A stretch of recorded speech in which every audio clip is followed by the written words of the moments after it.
Hello students, good morning. आज हम पढ़ेंगे सांप्रदायिकता। देश को विभाजित करने में, देश की एकता को चूर चूर करने में या समाप्त करने में आज़ादी के पूर्व से ही हम जिस एक सबसे महत्वपूर्ण समस्या से हैरान हैं, परेशान हैं, वह है सांप्रदायिकता। सांप्रदायिकता, जैसा कि आप सभी को पता है, उस संकीर्ण मनोवृत्ति को कहते हैं जो धर्म और संप्रदाय के नाम पर पूरे समाज तथा राष्ट्र के व्यापक हितों के विरुद्ध व्यक्ति को केवल व्यक्तिगत धर्म के लिए प्रोत्साहित करने तथा उसे संरक्षण देने की भावना पर आधारित है। अर्थात सांप्रदायिकता वह संकीर्ण मनोवृत्ति है जो अपने धर्म और संप्रदाय को श्रेष्ठ मानती है और न केवल श्रेष्ठ मानती है, दूसरों को तुच्छ मानती है और अपने हितों के लिए वह राष्ट्रीय हितों को गौण कर देती है। उसे केवल अपने ही संप्रदाय के विकास की चिंता रहती है और उसके लिए वह उचित या अनुचित सभी प्रकार के साधनों का प्रयोग करती है। तो सांप्रदायिकता भारत में, जैसा कि आप सभी को पता होगा कि आज़ादी के पूर्व से ही हम सांप्रदायिकता की समस्या से निरंतर परेशान रहे हैं। ब्रिटिश सरकार के द्वारा फूट डालो और शासन करो की जो नीति थी, उसके कारण भी भारत में सांप्रदायिकता की जो समस्या है वह बहुत अधिक बढ़ी। एक लंबे समय से भारत में हिंदू और मुस्लिम एक साथ रहते चले आ रहे थे, परंतु कुछ लोगों के द्वारा अपने संकीर्ण हितों की पूर्ति के लिए न केवल हिंदुओं और मुस्लिमों में भेदभाव को बढ़ाया, बल्कि अनेकों हिंसक घटनाओं और गलत कार्यों को करने के लिए भी प्रोत्साहित किया। तो सांप्रदायिकता एक संकीर्ण मानसिकता है। यह एकांकी दृष्टिकोण है जो स्वयं के धर्म तत्व को सर्वोच्च समझती है और अपने ही हितों के संरक्षण को प्राथमिकता देती है तथा अन्य लोगों के हितों की उपेक्षा या हनन करती है। इसके अंतर्गत डरा धमका कर भी शक्ति तथा हिंसा का प्रयोग करके इस स्थिति को बनाए रखने का प्रयास किया जाता है। तो सांप्रदायिकता में मानवीय गरिमा गौण हो जाती है, सह अस्तित्व अर्थहीन हो जाता है, बंधुत्व का ऊंचा आदर्श निहायत बौना हो जाता है।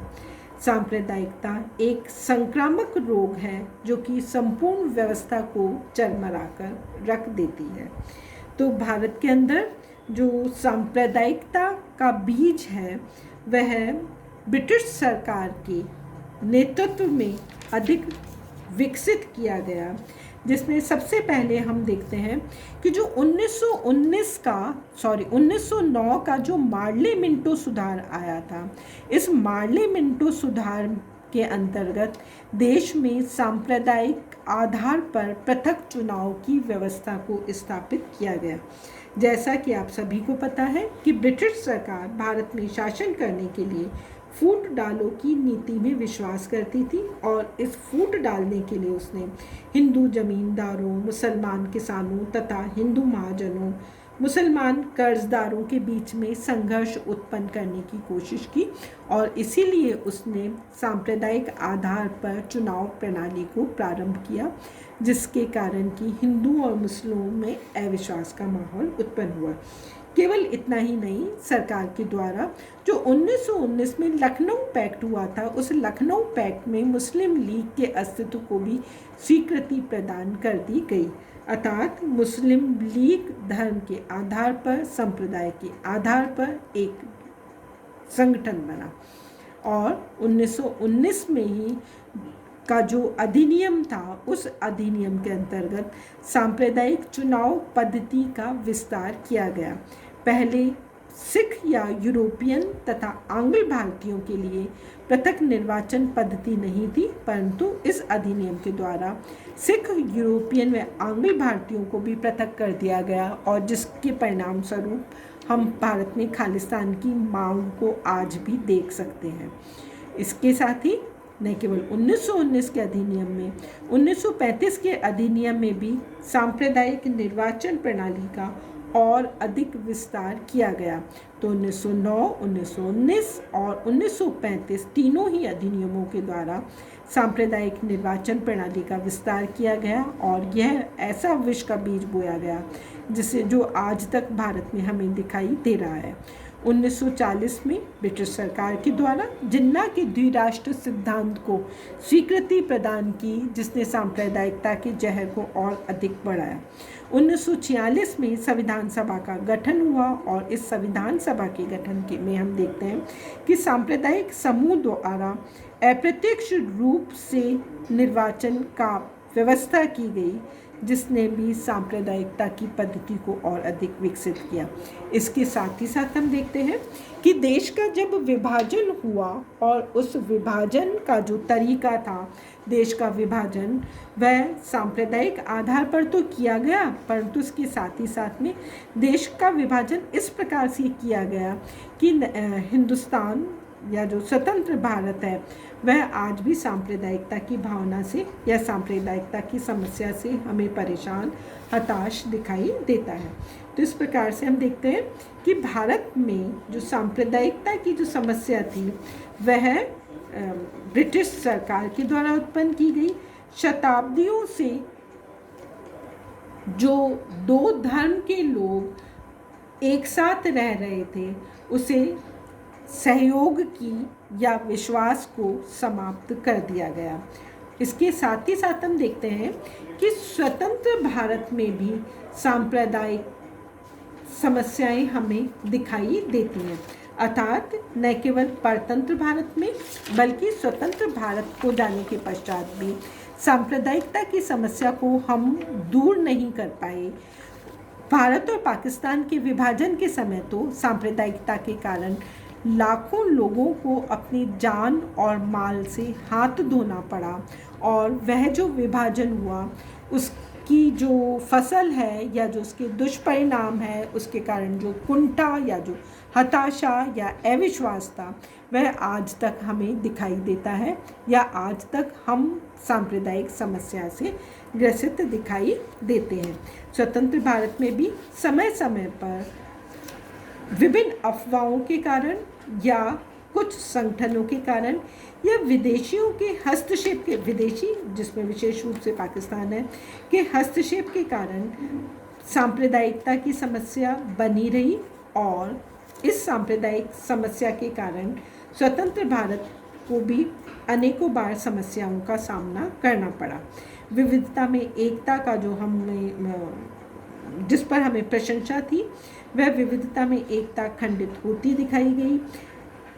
अलीगढ़ विश्वविद्यालय में 1961 में 3 अक्टूबर को हिंदू और मुस्लिम छात्रों के मध्य जो विवाद हुआ था उसने सांप्रदायिक रंग ले लिया और जिसकी चपेट में उत्तर प्रदेश, मध्य प्रदेश, बंगाल और बिहार भी आए।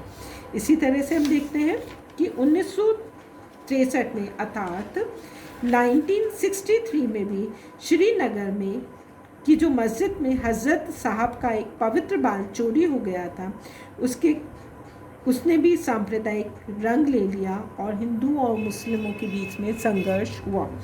इसके साथ ही साथ 1966 में महाराष्ट्र में गौ संरक्षा को लेकर निकले गए जुलूस पर जो पथराव किया गया था उसने भी हिंसक रूप लिया। इसके साथ ही साथ हम देखते हैं कि मुस्लिमों की एक सभा पर जो आक्रमण हुआ उसके कारण भी लंबे समय तक हिंसा फैली रही। इसी तरह से जो 1969 में अहमदाबाद में जो सांप्रदायिक दंगे हुए और 1970 में जो बम्बई के पास में भिवंडी में हिंदुओं के जुलूस पर जो पथराव किया गया जिसमें कि काफ़ी लोगों की मृत्यु तक हो गई, उसके कारण सांप्रदायिक दंगे हुए। 1974 में आपातकाल के दौरान यद्यपि शांति बनी रही परंतु असुरक्षा दोनों वर्गों के दिमाग में थी और 1978 में सांप्रदायिक दंगे हुए। अलीगढ़ में 1980 1980 में मुरादाबाद में और दंगे हुए जिसमें 150 व्यक्ति मारे गए थे। सांप्रदायिकता के परिणाम स्वरूप ही हम देखते हैं कि न केवल श्रीमती इंदिरा गांधी की हत्या हुई, परंतु उसके पश्चात अनेकों निर्दोष लोगों को कोप भाजन का शिकार होना पड़ा। ठीक इसी तरह से 1987 में दिल्ली में, मेरठ में दंगे हुए, बिहार के भागलपुर में भी ऐसी घटनाएं हुई और 1992 में राम जन्मभूमि तथा मंदिर मस्जिद विवाद ने भयंकर रूप ले लिया और बाबरी मस्जिद के टूटने के पश्चात जो देश में असुरक्षा या संदेह का वातावरण हुआ, उसने भी मानवता को शर्मसार किया। इसी तरह से हम देखते हैं कि फरवरी 2000 में जो गुजरात में गोधरा में जो सांप्रदायिक हिंसा हुई, उसके कारण भी सांप्रदायिकता बहुत अधिक फैली। तो ये था भारत में सांप्रदायिकता फैलने का कारण, या परतंत्र भारत अथवा स्वतंत्र भारत में सांप्रदायिक जो घटनाएं हुई थी वह।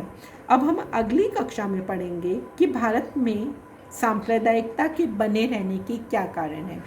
क्यों स्विट्जरलैंड जैसा देश जहाँ पर विभिन्न राष्ट्रीयताएं हैं, विभिन्न धर्म हैं, वहाँ हिंसा नहीं फैलती, अविश्वास नहीं है, परंतु भारत में हमें ये आज तक दिखाई देता है।